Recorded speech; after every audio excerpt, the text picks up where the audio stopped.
La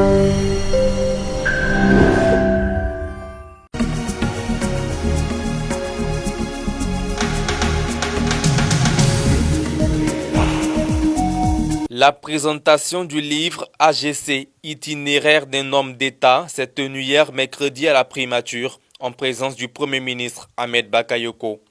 Cet ouvrage, initié par les anciens collaborateurs de la présidence de la République et de la primature de l'illustre disparu, est écrit par professeur Thierry Seka. À travers cet ouvrage, l'auteur veut montrer à la jeunesse le chemin à suivre pour arriver à l'excellence.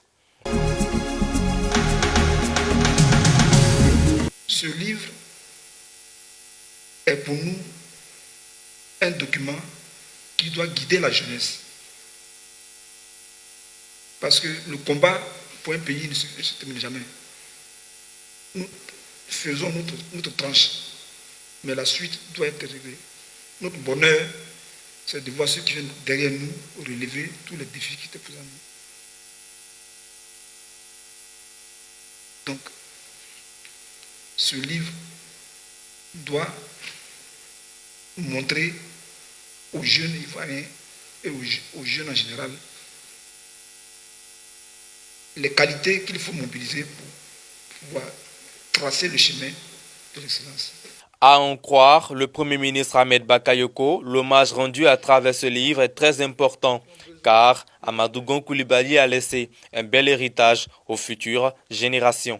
Cet hommage à travers ce livre est important parce que Amadou Gon, c'est un héritage, c'est un legs.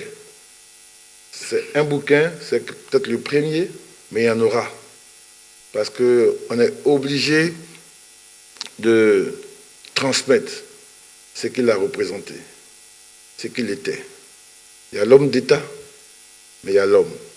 Et l'homme qui a forgé ses valeurs dans sa tradition, dans ses valeurs du Poro, mais qui est resté un homme de droiture, un homme de rigueur, un homme de grande discipline. Vous avez dit un homme travailleur, d'une intensité de travail qui a étonné plus d'un.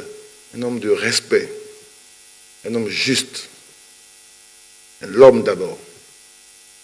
Parce que c'est vrai, on ne peut pas établir un grand homme d'État si soi-même on n'est pas porté par ces grandes valeurs humaines. Amadou Gon, c'était un grand homme, avec une objectivité à nulle autre épreuve. Amadou Gon était justement un de ces rares cadres qui avait eu la formation technique la plus pointue et qui s'était intéressé très tôt à la politique et qui avait introduit la rigueur de la technique et de la science dans la politique. Et c'était devenu donc une chance pour la Côte d'Ivoire et pour l'Afrique. Au cours de cette cérémonie, des témoignages édifiants ont été faits sur la vie de l'homme d'État, Amadou Gon Coulibaly, décédé le 8 juillet dernier à Abidjan.